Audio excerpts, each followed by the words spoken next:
मुसइदा बिन सदका ने इमाम जाफ़र सादक अलैहिस्सलाम से और आपके अपने अबाए ताहरीन की संद से हज़रत रसूल खुदा सल्लल्लाहु अलैहि वसल्लम से नकल किया। आपने फरमाया, क्या मैं तुम्हें ये खबर न दूं कि मोमिन को मोमिन क्यों कहा गया है?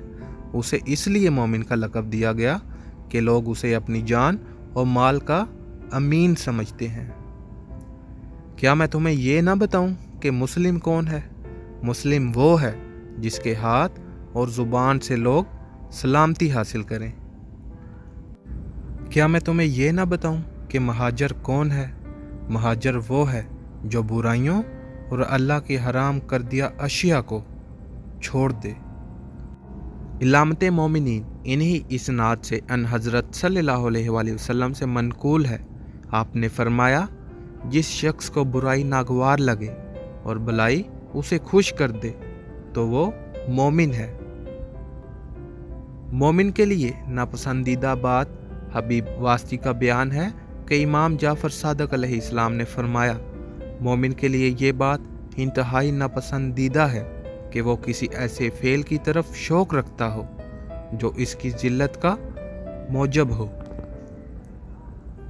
बरसे हिफाजत हबीब वास्ती का बयान है कि इमाम जाफ़र सादक अलैहिस्सलाम ने फरमाया, बरस फुल बहरी लानत की शबीहा है, इसलिए ये बीमारी हम और हमारी औलाद और हमारे शियों में नहीं होती।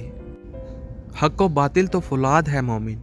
इमाम जाफ़र सादक अलैहिस्सलाम ने फरमाया, मोमिन लोहे के टुकड़ों से भी ज़्यादा सख्त होता है, क्योंकि जब लोहे को आग में डाला जाए तो उसकी रंगत बदल जाती है, जबकि मोमिन इतना मजबूत होता है कि अगर इसे कत्ल किया जाए, फिर उठाया जाए और फिर कत्ल किया जाए तो भी इसका दिल मुतगीर नहीं होता। मोमिन बन कर आते हैं, बनाए नहीं जाते।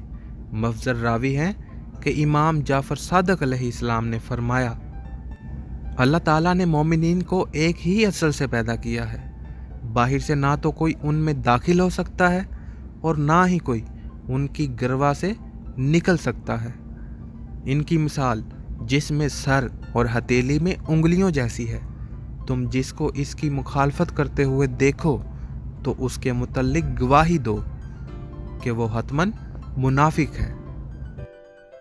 अगर आपको हमारी वीडियो पसंद आई हो तो वीडियो को लाइक और हमारे चैनल को सब्सक्राइब लाजमी करें ताकि हम ऐसी मज़ीद वीडियोस आप तक पहुंचा सकें।